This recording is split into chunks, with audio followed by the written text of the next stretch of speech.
నమస్తే, welcome to our channel. ప్రస్తుతం మనతో సీనియర్ జర్నలిస్ట్ దాము బాలాజీ గారు ఉన్నారు. వారితో మాట్లాడదాం. సార్ నమస్తే.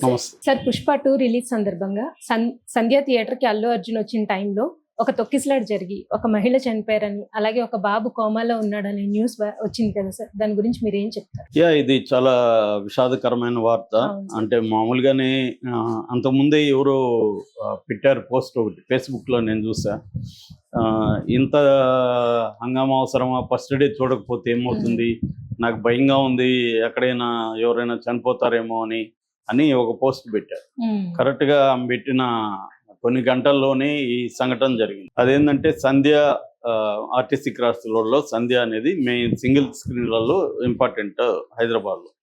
సో దాంట్లో సినిమా వేరే దగ్గర సినిమాలు రిలీజ్ చేసుకున్న వాళ్ళు కూడా సంధ్యలో చేస్తారు, అంత ఇంపార్టెంట్. ఎందుకంటే మాస్ అంతా అక్కడికి సింగిల్ స్క్రీన్ కాబట్టి మాస్ అక్కడికి బాగా వస్తారు.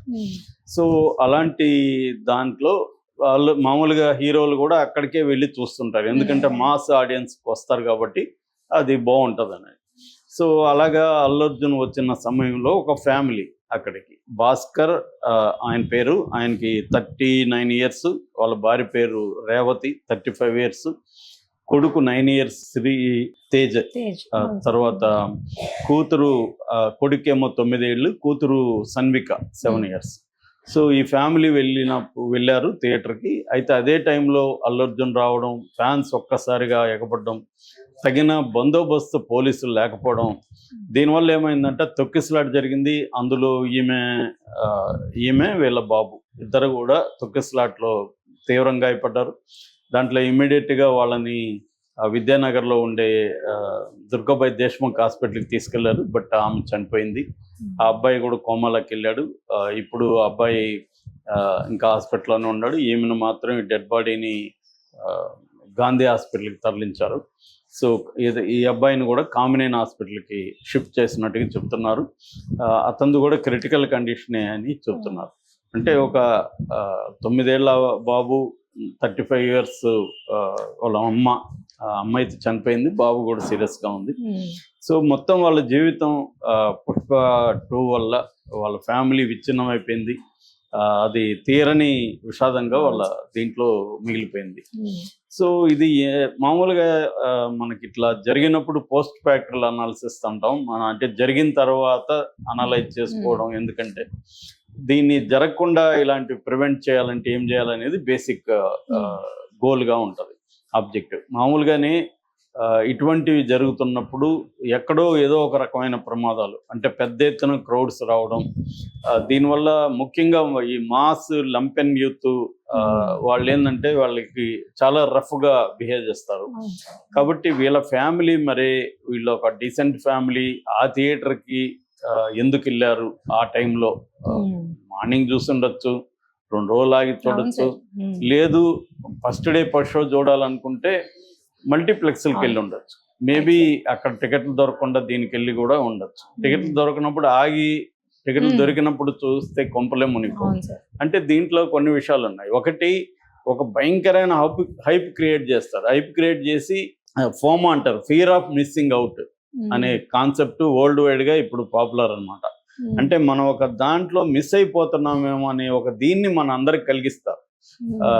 అది దాన్ని ఫోమా అనే కాన్సెప్ట్ అన్నమాట, ఫియర్ ఆఫ్ మిస్సింగ్ అవుట్ అంటారు.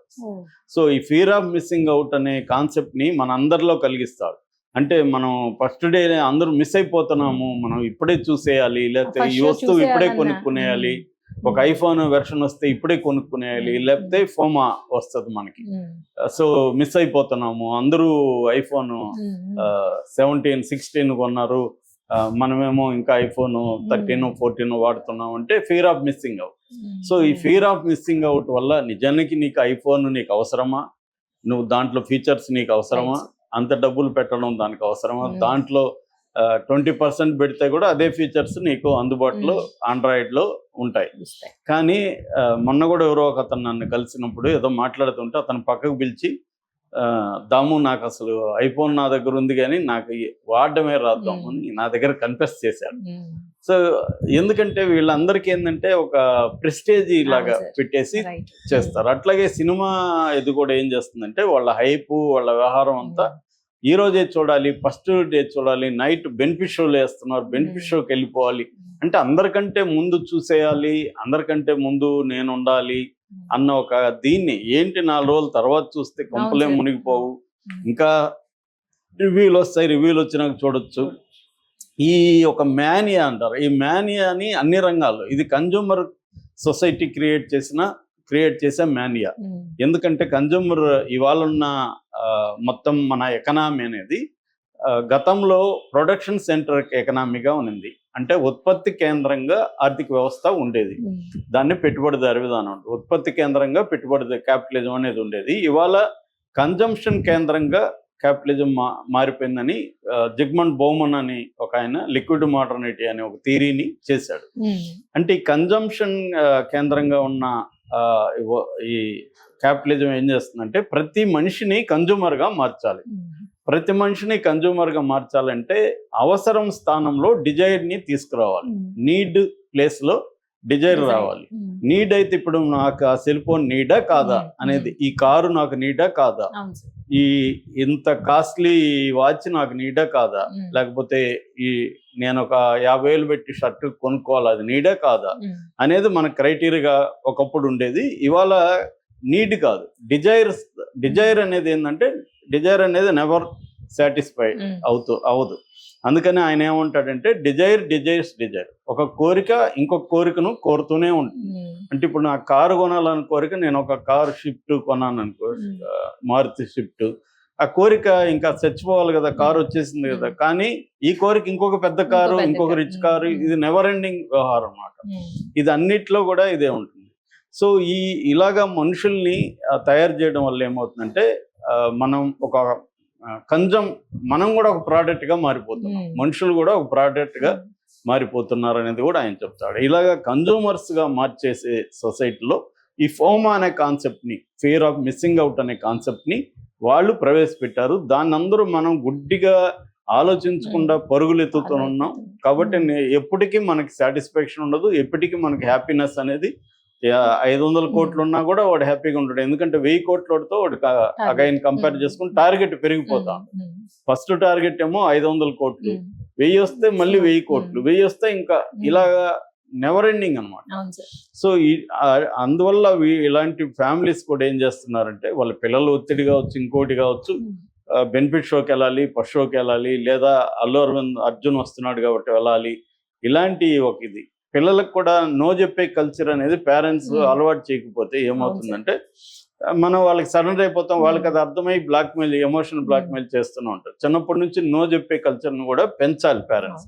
అది చేయరు, ఎందుకంటే పిల్లలు ఎక్కడ హర్ట్ అవుతారో, పిల్లల్ని ఏడుస్తారేమో, వాళ్ళని బాధ పెట్టకూడదు, ఇటువంటి పనికిమాలిన కాన్సెప్ట్లు ఉండడం వల్ల ఏమవుతుందంటే వాళ్ళకి నో చెప్పకుండా అలవాటు అయిపోయి రేపు పొద్దున వాళ్ళు ఎక్కడ నోని కూడా భరించలేక క్రిమినల్స్, లేకపోతే డిప్రెషన్, యాంగ్జైటీ, ఎందుకంటే ప్రపంచం అలాగ ఉండదు కదా, అనేక సార్లు మనకు ప్రపంచం నో చెప్తూ ఉంటుంది.